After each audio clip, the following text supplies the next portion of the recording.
Hello दोस्तों, नमस्कार। तो दोस्तों हम लेकर आ गए हैं आपके लिए बहुत ही महत्वपूर्ण, बहुत ही ज़बरदस्त बालाजी पीसीएस की बहुत ही बेहतरीन टेस्ट सीरीज आपके आने वाले एग्ज़ाम यूपी पीसीएस 26 के लिए। साथियों, आज हम जो अपनी पहली प्रैक्टिस टेस्ट शुरू करने जा रहे हैं वो शुद्ध रूप से करंट अफेयर्स की है।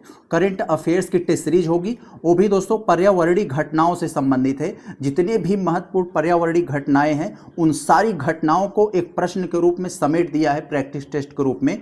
अभी दोस्तों आज ये हमारी जो पहली टेस्ट सीरीज है, इसके बाद हम लोग ये रुकने वाले नहीं है। हम लोगों की जैसे जैसे समय करीब आएगा हम लोग इसके लिए एक्सट्रीम लेवल तक दोस्तों मेहनत करेंगे। अभी इसका हम लोग सेक्शनल शुरू करेंगे, हिस्ट्री, जियोग्राफी, पॉलिटी, इकोनॉमिक्स, ये सब शुरू करेंगे। फिर एग्जाम आते आते पूरा मिक्स यानी फुल टेस्ट सीरीज हम लोग सॉल्व करेंगे। तो आपकी तैयारी में बहुत ज़्यादा धार लगेगी, बहुत बेहतरीन होगी दोस्तों।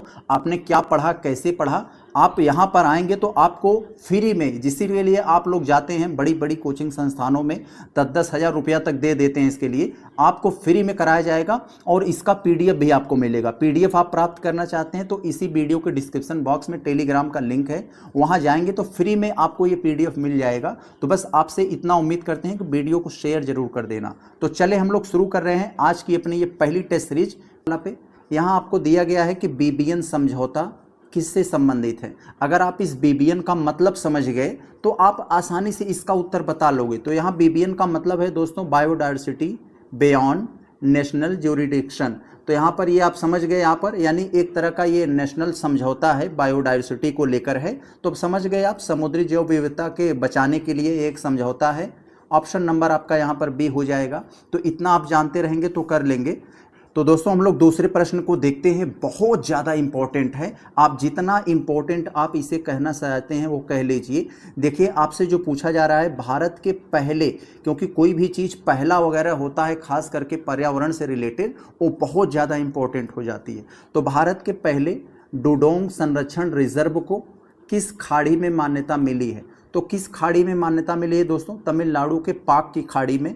आप तमिलनाडु के पास है, ऑप्शन नंबर सी। अब आपको ये समझना है कि ये डुडोंग क्या है। डुडोंग को ही दोस्तों समुद्री गाय कहा जाता है। एक प्रकार का ये जलीय जीव है जो स्तनधारी है, जो कोई मांस मछली वगैरह छोटी मछलियों या कीड़ा मकोड़ों को नहीं खाती है। एक जो समुद्र में घास होती है समुद्री घास, तो समुद्री घास को खाती है, इसलिए इसे डुडोंग को ये समुद्री गाय कहा जाता है। तो इसे याद रखे रहेंगे, समुद्री गाय यानी समुद्री गाय को बचाने का एक रिजर्व जो मान्यता मिली है पाक की खाड़ी में।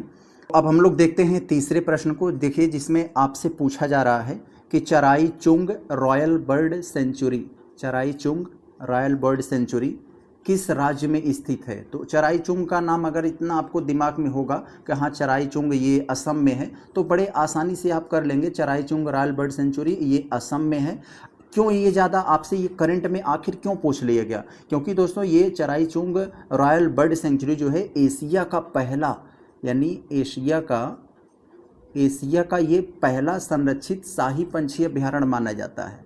तो याद रखे रहेंगे। ये कुल्सी नदी परियोजना, क्या कुल्सी नदी परियोजना किन दो राज्यों की संयुक्त परियोजना है? तो आप थोड़ा सा अगर दिमाग लगाएंगे तो बड़े आसानी से जान जाएंगे यह एक संयुक्त परियोजना है। किसकी संयुक्त परियोजना है दोस्तों? तो उतना तो आप समझ गए होंगे यहाँ से। अब असम और मेघालय की, ऑप्शन नंबर है आपका यहाँ भी, असम और मेघालय की इन दो राज्यों की संयुक्त परियोजना है, कुल्सी नदी पर है, इसलिए इसका कुल्सी नदी परियोजना रखा गया है। तो ऑप्शन नंबर बी हो जाएगा यहाँ पर आपका।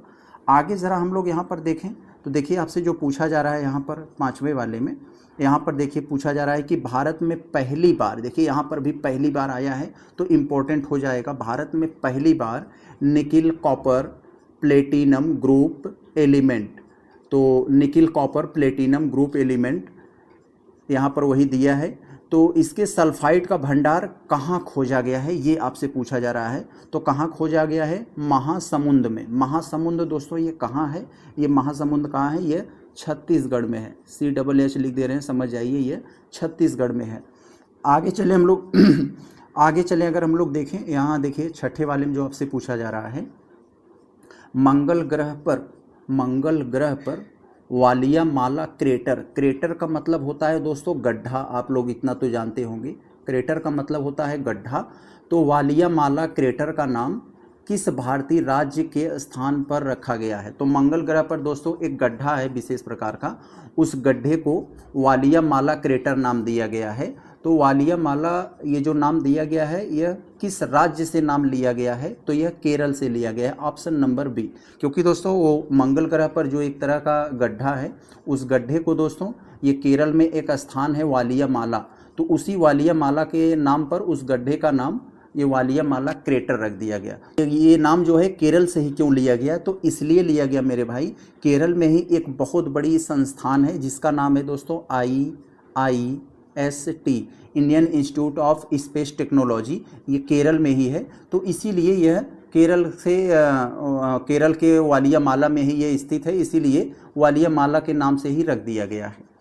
विश्व की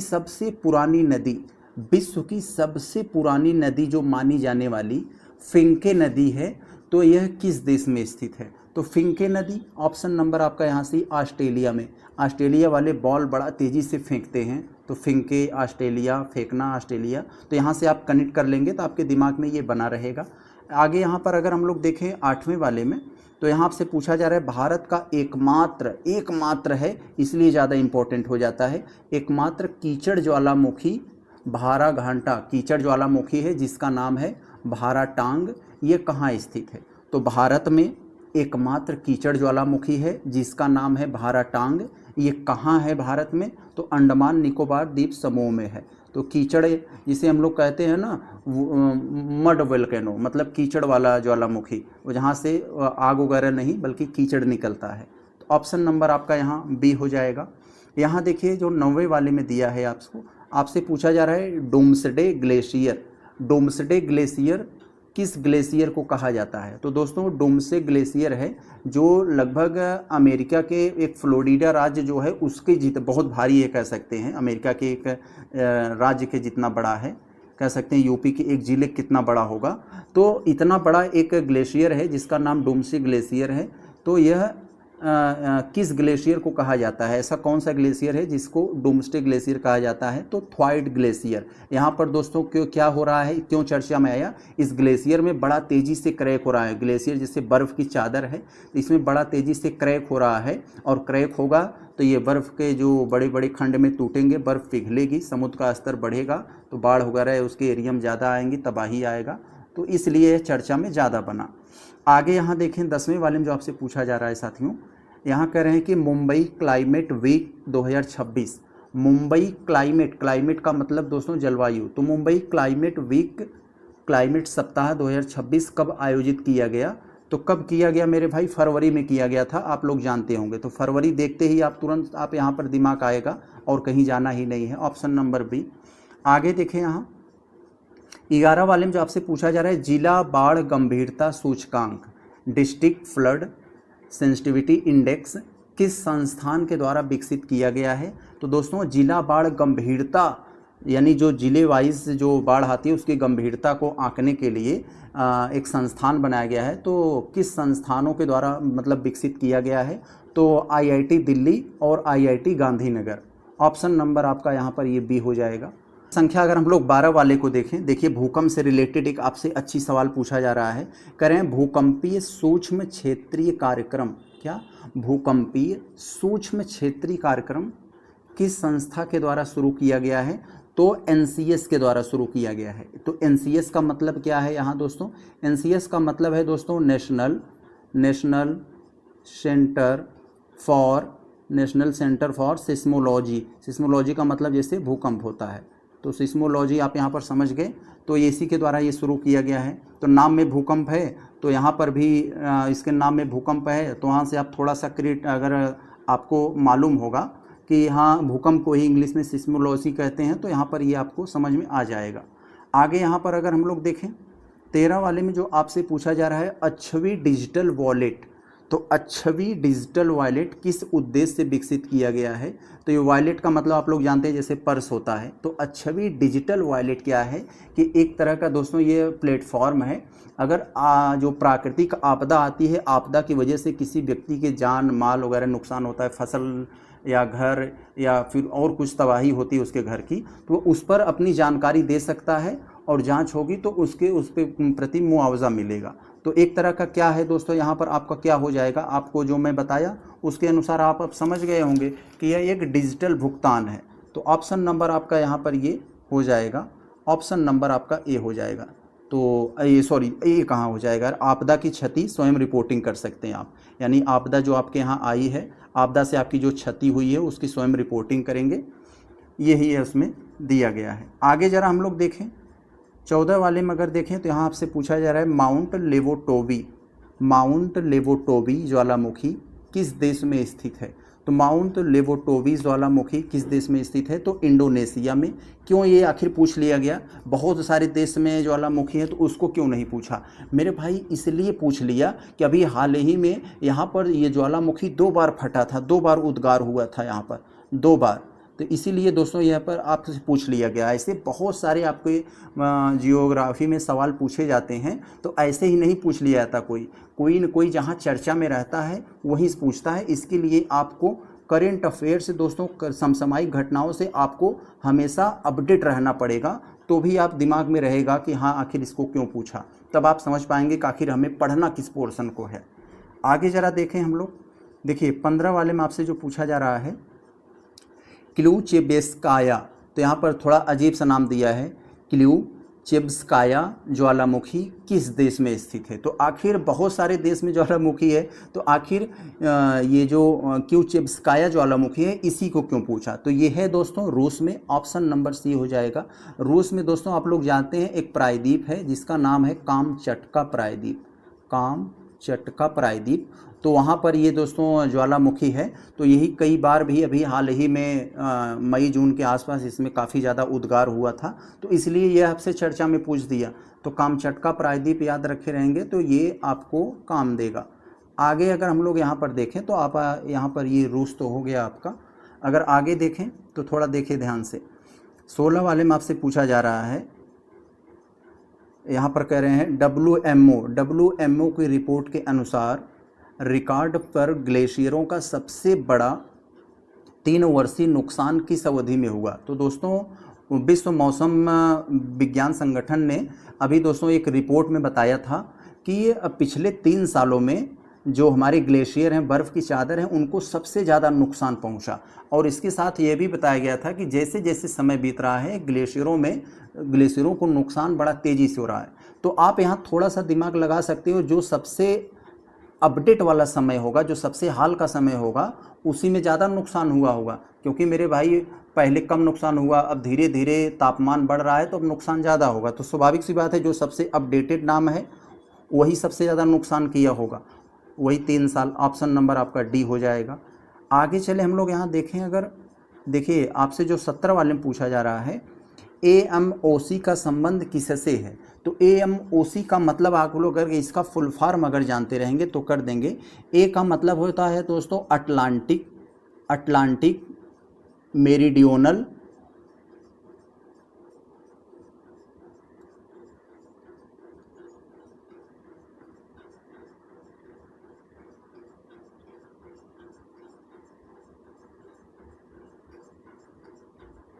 देखिए अगर आप यहाँ पर इसके फुल फॉर्म को समझ गए तो कर लेंगे। ए का मतलब हो जाएगा दोस्तों यहाँ पर, यहाँ देखिए। तो दोस्तों प्रश्न संख्या हम लोग अगर 17 वाले को देखें तो बड़ा इंपॉर्टेंट है, अच्छा प्रश्न है। AMOC का संबंध किससे है। तो ऐसे प्रश्न ज़्यादातर एक फैक्ट बेस्ड होते हैं, अगर आपको नहीं आ रहा है तो आप कुछ नहीं कर सकते हैं। तो ए का मतलब दोस्तों यहाँ पर मैं लिखने में थोड़ी प्रॉब्लम हो रही है, तो यहाँ पर आपको बता दें ए का मतलब अटलांटिक, एम का मतलब मेरिडियोनल, ओ का मतलब दोस्तों ओवर टर्निंग और सी का मतलब सर्कुलेशन, यानी Atlantic meridional over turning circulation का मतलब अब इसको पता चल गया। तो इसका संबंध किससे है। तो इसका दोस्तों अटलांटिक महासागर की समुद्री कन्वेयर बेल्ट प्रणाली से संबंधित है। तो ऑप्शन नंबर आपका यहाँ पर ये हो जाएगा, ऑप्शन नंबर बी। अगर हम लोग यहाँ पर देखें, जैसे जो प्रश्न संख्या आपका 18 है, तो देखिए यहाँ जो आपसे पूछा जा रहा है कि दक्षिणी महासागर कार्बन विसंगति का प्रमुख कारण किसे माना जाता है। तो किसे माना जाएगा मेरे भाई, क्या ज्वालामुखी राख को माना जाएगा। तो नहीं, ये तो नहीं, महासागरीय अम्लीकरण नहीं, सतह का दो ताजेपन और स्तरीकरण से। ऑप्शन नंबर आपका यहाँ पर ये सी हो जाएगा। प्रश्न संख्या अगर हम लोग 19 वाले को देखें तो बहुत अच्छा प्रश्न है, लोगों को कन्फ्यूजन पैदा करेगा ज़्यादा, जिसमें कहा जा रहा है कि कोपरनिकस के अनुसार, कोपरनिकस क्या वो जो खगोल शास्त्री थे वो नहीं मेरे भाई, उन्हीं के नाम पर एक सैटेलाइट है, उस सैटेलाइट का नाम कोपरनिकस रखा गया है। वही सैटेलाइट निगरानी करती है कि पर्यावरण को कितना नुकसान हो रहा है। तो यही कोपरनिकस के अनुसार 2025 का ओजोन छिद्र कैसा रहा, तो इस कोपरनिकस ने बताया कि 2025 में अब तक के सबसे कम ओजोन छिद्र 2025 में हुआ है, यानी ओजोन को बचाने का जो रणनीतियां हो रही हैं वो अच्छा खासा काम कर रहा है। तो पिछले 5 वर्षों में सबसे ज़्यादा छोटा रहा है पिछले 5 वर्षों में। ऑप्शन नंबर आपका यहाँ बी होगा।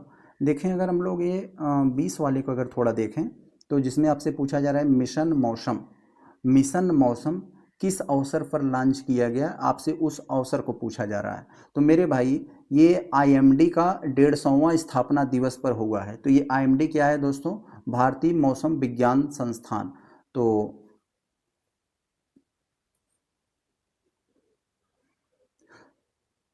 यहाँ पर ये आईएमडी क्या है कि भारतीय मौसम विभाग, भारतीय मौसम विभाग के 150वां स्थापना दिवस पर दोस्तों इसको मिशन मौसम को लॉन्च किया गया है। अब आप थोड़ा सा सोचिए कि ये इतना तो आप समझ गए होंगे कि ये जो आईएमडी है, आईएमडी की स्थापना कब हुई थी दोस्तों। आईएमडी की स्थापना 15 जनवरी 1875 को हुई थी। 25 साल इधर 25 साल इधर 100 साल उधर, तो यानी 150 साल हो गया। तो ऑप्शन नंबर आपका यहाँ पर ये बी हो जाएगा।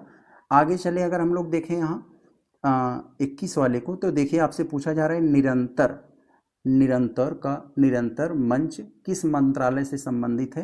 निरंतर मंत्र दोस्तों पर्यावरण वन एवं जलवायु परिवर्तन मंत्रालय से संबंधित है। तो ऑप्शन नंबर आपका यहाँ पर यही सी वाला हो जाएगा, ऑप्शन नंबर सी। तो यहाँ जलवायु परिवर्तन और इसी से संबंधित है। यहाँ देखा जाए अगर देखिए 22 वाले में जो दिया है बहुत ज़्यादा इम्पोर्टेंट है, खासकर जहाँ ग्रीन वगैरह वाला मैटर आ जाता है, हरित, क्योंकि आजकल ग्रीन वाली चीज़ों पर बहुत ज़्यादा फोकस किया जा रहा है पर्यावरण को बचाने के लिए। तो यहाँ देखिए जो पूछा जा रहा है ग्रीन जीडीपी मीट्रिक से अपने वन पारिस्थितिकी तंत्र को जोड़ने वाला पहला राज्य कौन बन गया था, यानी green GDP gross domestic product जो आप पढ़े हो वही है। तो ग्रीन जीडीपी मीट्रिक से अपने वन पारिस्थितिकी तंत्र को जोड़ने वाला पहला राज्य ऐसा कौन बन गया है। तो पहला राज्य कौन बना है मेरे भाई, छत्तीसगढ़ बना है। तो यहाँ ये अब आप समझिए, उत्तर तो आपको पता चल गया, अब आप थोड़ा सा जान लीजिए कि ये ग्रीन जीडीपी क्या होता है। तो आपने जीडीपी पढ़ा है जो, वही जीडीपी होती है दोस्तों। जीडीपी बनाने में जितना पर्यावरण का नुकसान हुआ है, पर्यावरण क्षति की नुकसान हुई है, उतना आप नुकसान निकाल देंगे, माइनस कर देंगे, नेगेटिव कर देंगे, निकाल देंगे, जो बचेगा वही आपकी ग्रीन जीडीपी हो जाती है। तो इतना तो आप समझ गए ना कि जैसे आपने 100 यूनिट तैयार किया है जीडीपी, और 100 यूनिट तैयार करने में आपकी 25 यूनिट पर्यावरण को नुकसान हुआ है, 25 यूनिट आप घटा दीजिए, तो यानी जो आपकी 75 यूनिट जीडीपी बचेगी उसे हम लोग ग्रीन जीडीपी कह सकते हैं। यही है। आगे यहाँ पर अगर हम लोग देखें तो यहाँ पर जो आपसे पूछा जा रहा है प्रोजेक्ट मौसम का संबंध किससे है। तो प्रोजेक्ट मौसम अभी जो आया था वही वाला। तो प्रोजेक्ट मौसम का संबंध किससे है, समुद्री सांस्कृतिक संबंध है इसका, समुद्री सांस्कृतिक से इसका संबंध है। ऑप्शन नंबर आपका यहाँ पर ये बी हो जाएगा, क्योंकि दोस्तों जो ASI है यानी आर्कियोलॉजिकल सर्वे ऑफ इंडिया है, उसने प्रोजेक्ट मौसम को समुद्री सांस्कृतिक संबंधों को पुनर्जीवित करने के लिए यह दोस्तों बनाया है प्रोजेक्ट मौसम। तो आगे यहाँ पर अगर देखा जाए तो आपसे जो पूछा जा रहा है निंगोल वन पहल किस राज्य से संबंधित है। तो निंगोल वन पहल किस राज्य से संबंधित है, तो ये मणिपुर से संबंधित है साथियों। मणिपुर सरकार ने महिलाओं की भागीदारी से वनों को बचाने और अवैध जो अफीम वगैरह की खेती हो रही है उसको रोकने के लिए महिलाओं को आगे किया है। तो यही है निंगोल, क्योंकि महिलाएं सबको गोल गोल घुमा देंगी और पेड़ नहीं काटने देंगी, अफीम वगैरह की खेती नहीं काटने देंगी। तो ऑप्शन नंबर आपका यहाँ पर ये सी हो जाएगा। अगर हम लोग थोड़ा सा और आगे अगर यहाँ पर बढ़ें तो देखें, अगर जैसे यहाँ पर आपको दिया है प्रोजेक्ट हनुमान, तो प्रोजेक्ट हनुमान किस उद्देश्य से शुरू किया गया है। तो ये देखते ही मैं समझ गया था बिना इसको पढ़े कि हाँ ये कर्नाटक सरकार ने ही शुरू किया गया होगा। तो ये कर्नाटक सरकार ने प्रोजेक्ट हनुमान शुरू किया। ऑप्शन नंबर आपका यहाँ पर ये किससे संबंधित है, तो ये आपका मानव वन्यजीव संघर्ष को कम करना, ऑप्शन नंबर सी हो जाएगा ये आपका, ये 25 का ये सी हो जाएगा। तो इतना तो आप लोग देख लिए आप यहाँ पर।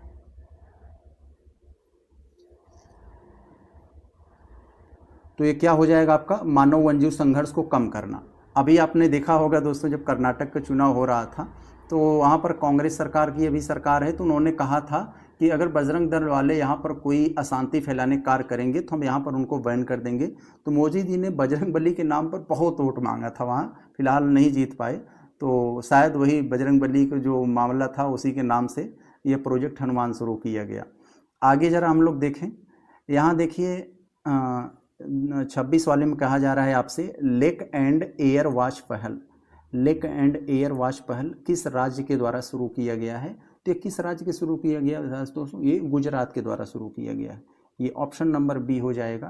तो ये किससे संबंधित है, लेक का मतलब आप लोग तो जानते हैं झील होता है, ये लेक, लेक का मतलब क्या हो गया, झील हो गया। यानी ये झीलों, जो झील हैं उनको साफ सफाई रखे, उनको संरक्षण किया जा सके, झीलों को बचाया जा सके, उसके लिए ऑनलाइन डिजिटल एक निगरानी की जाएगी इसके तहत। ऑप्शन नंबर आपका यही बी हो जाएगा। आगे देखें यहाँ 27 वाले में, तो आपसे पूछा जा रहा है national climate stack innovation challenge किस संस्थान के द्वारा लॉन्च किया गया है। तो यह किस संस्थान के द्वारा लॉन्च किया गया मेरे भाई, तो ये किया गया है ये नाबार्ड और गेट्स फाउंडेशन के द्वारा। तो ऑप्शन नंबर आपका यहाँ पर ए हो जाएगा, नाबार्ड्स और गेट्स फाउंडेशन ने जलवायु जोखिम को पूर्वानुमान करने के लिए कि जलवायु कैसा होगा, कितना नुकसान पहुँचाएगा, तो उसको पूर्वानुमान करने के लिए इन दोनों ने मिलकर इसे लॉन्च किया। आगे यहाँ अगर हम लोग देखें 28 वाले में जो आपसे पूछ रहे हैं कि ब्लू फ्लैग प्रमाणन किस संस्थान के द्वारा प्रदान किया गया। तो ब्लू फ्लैग यानी ब्लू फ्लैग सर्टिफिकेट किस संस्थान के द्वारा प्रदान किया जाता है। तो यहाँ तो आप लोग समझ गए हैं, FEE डेनमार्क यानी डेनमार्क सरकार के द्वारा। तो यहाँ ये FEE का मतलब क्या है, अगर इसे थोड़ा सा जान लीजिए। F का मतलब दोस्तों फाउंडेशन फॉर इन्वायरमेंट, F का मतलब ये फाउंडेशन फॉर इन्वायरमेंट और एजुकेशन। तो फाउंडेशन फॉर इन्वायरमेंट एजुकेशन यानी इन्वायरमेंट एजुकेशन संबंधित ये एक फाउंडेशन है। तो वही ब्लू फ्लैग प्रमाण पत्र संस्था मतलब जो है प्रदान किया है। आगे अगर हम लोग देखें यहाँ 28 वाले में 29 में, तो यहाँ आपसे जो पूछा जा रहा है थोड़ा इस इधर ध्यान देंगे, भारत की पहली सहकारी आधारित CBC। तो CBC का मतलब क्या है दोस्तों, कंप्रेस्ड बायोगैस। तो भारत की पहली सहकारी, तो इसे पहली है, सहकारी है यानी कोऑपरेटिव है। तो सहकारी आधारित CBC कंप्रेस्ड बायोगैस और पोटास ग्रेनुअल परियोजना कहाँ शुरू की गई है, तो ये आपसे पूछा जा रहा है। तो मेरे भाई ये कहाँ शुरू की गई, तो ये कोपरगांव में शुरू की गई। कोपरगांव कहाँ है दोस्तों, ये महाराष्ट्र में है, ये महाराष्ट्र में है, तो इसे याद रखे रहेंगे। देखिए प्रश्न संख्या 30 को देखिए, बहुत ज़्यादा इंपॉर्टेंट है। एक तो ये टेक्नोलॉजी AI से जुड़ा है और दूसरा ये इन्वायरमेंट पर्यावरण से जुड़ा है, तो बहुत ज़्यादा इंपॉर्टेंट हो जाता है। AI आधारित यानी AI आधारित रियल टाइम वन प्रबंधन प्रणाली, रियल टाइम वन प्रबंधन प्रणाली लागू करने वाला भारत का पहला राज्य कौन बन गया है, तो मध्य प्रदेश बन गया है। तो ये क्या करेंगे रियल टाइम वन प्रबंधन प्रणाली में कि एक AI के द्वारा ये निगरानी की जाएगी कि वन प्रबंधन कितना है, कोई पर्यावरण को, जंगल को तो नहीं काट रहा है, जंगल कितने बढ़ रहे हैं, कितने घट रहे हैं, ये रियल टाइम आपको मीटर की तरह दिखाता रहेगा और उसके आधार पर ये जज किया जाएगा हाँ कितना कम हो रहा है कितना नहीं। तो ये बड़ा अच्छा बात है हमारे पर्यावरण के लिए, कम से कम ये बात का अंदाज़ा रहेगा हम कितना बढ़ रहा है घट रहा है। आगे यहाँ पर देखें अगर हम लोग 31 में, तो Baku to Belum road map. तो बाकू क्या है दोस्तों, अजरबैजान की राजधानी है और यहाँ पर ये बेलेम को अगर देखोगे तो एक बेलेम को एक ब्राज़ील का एक शहर है। तो ये कोई रोड नहीं है, इनके बीच तो 10,000 किलोमीटर दूरी है। लेकिन दोस्तों ये क्या है कि जैसे बाकू में अगर हम लोग देखें तो COP20 जो COP29 यहाँ पर हुआ था और जो ब्राज़ील में अभी जो पिछला बार हुआ था वो कॉन्फ्रेंस ऑफ पार्टीज 30 वाला हुआ था। तो इन दोनों ने मिलकर एक लक्ष्य तय किया था कि 2035 तक प्रति वर्ष 1.3 ट्रिलियन जुटाना, वो पैसा जुटाकर हम उन गरीब देशों को देंगे जो जलवायु से लड़ने की बेचारी कोशिश कर रहे हैं, जो जलवायु संकट में है। ऑप्शन नंबर आपका यहाँ पर ये सी हो जाएगा। यहाँ पर अगर हम लोग देखें अगर 32 वाले को, तो आपसे पूछा जा रहा है कि tropical forest for ever facility, तो इसका आप इंग्लिश में भी देख सकते हैं। तो निवेश की घोषणा करने वाला पहला देश कौन बन गया है? तो tropical forest for ever facility में निवेश करने की घोषणा करने वाला पहला देश कौन बन गया है साथियों? तो ये बन गया है ब्राज़ील बन गया है। ऑप्शन नंबर आपका यहाँ पर ये सी हो जाएगा। क्या करेगा कि वन संरक्षण करने वाले जो देश हैं, तो जो देश हैं जो वनों को अपने यहाँ बचाना चाहते हैं प्रति हेक्टेयर, वो $4 प्रोत्साहन देगी उनको। तो ऑप्शन नंबर आपका यही सी हो जाएगा, ब्राज़ील। यहाँ देखें, ये आपको दिया है साइट से संबंधित एक बहुत ही महत्वपूर्ण संस्था है। इसके बारे में आप लोगों ने तो पढ़ा ही होगा साइट्स के बारे में, जिसे वाशिंगटन कन्वेंशन भी कहा जाता है इस साइट्स को। साइट्स का मतलब क्या है? Convention on international trade endangered species, यानी जो अंतर्राष्ट्रीय व्यापार होगा उसकी वजह से जो बहुत ही मतलब कह सकते हैं कि इंडेंजर्ड जो स्पीसीज़ हैं उनको नुकसान नहीं पहुंचना चाहिए। तो ये कहाँ आयोजित किया गया? तो ये किया गया दोस्तों ये आपके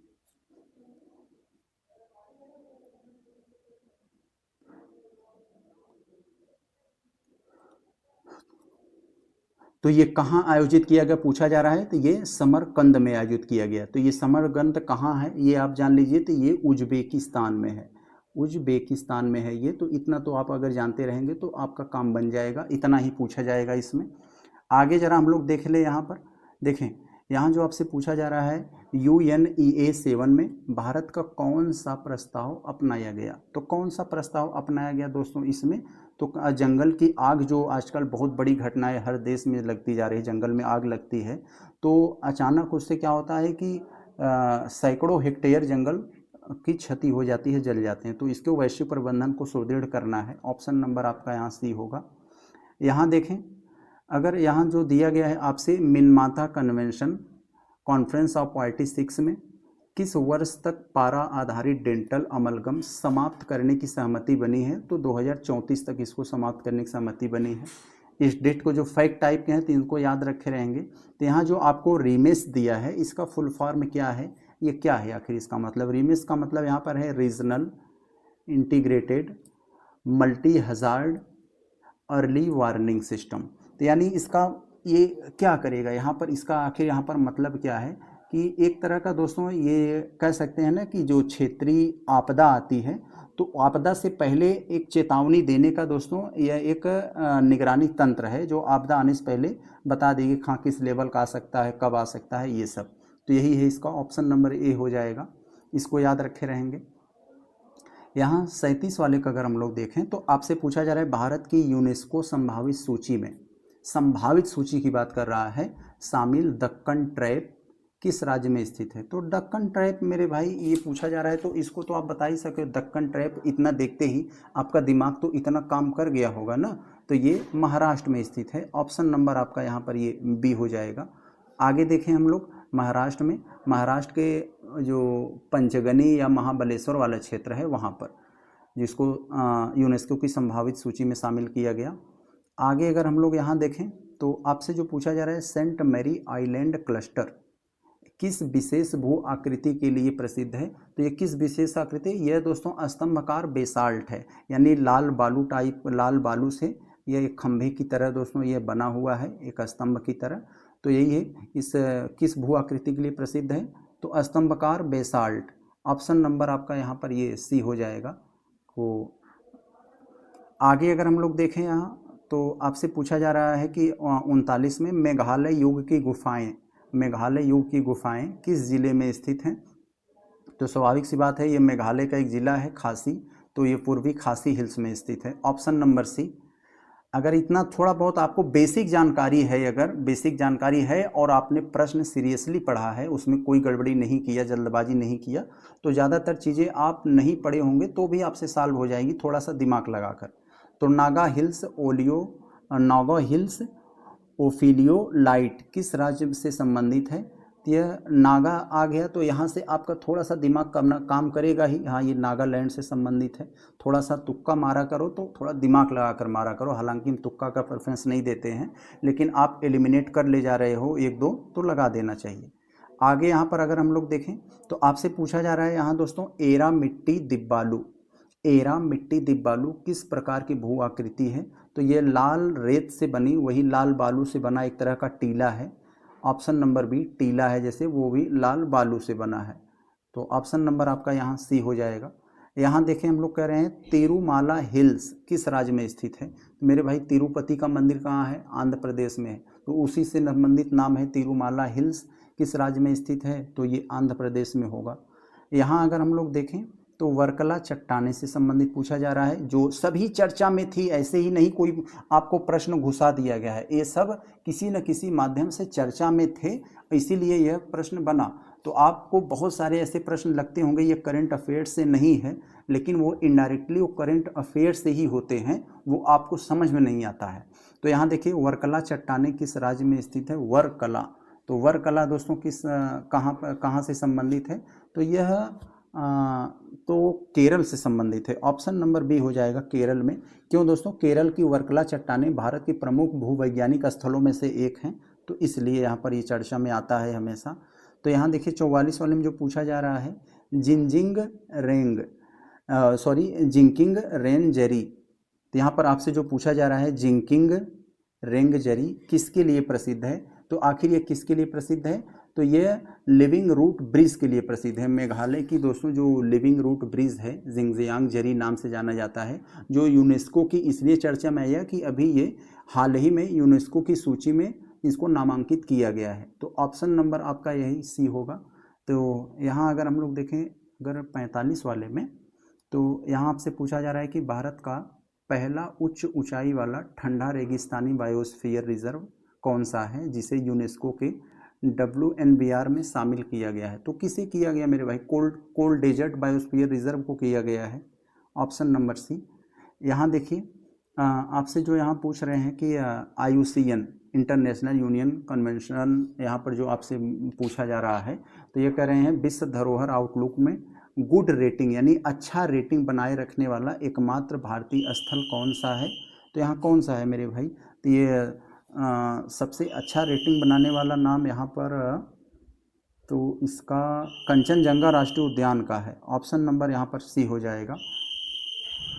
यहाँ देखें 47 वाले में जो आपसे पूछा जा रहा है, टाइफून काज़की ने किस देश में सबसे अधिक प्रभावित किया? तो टाइफून काज़की जो आया था, किस देश को सबसे ज़्यादा प्रभावित किया है दोस्तों?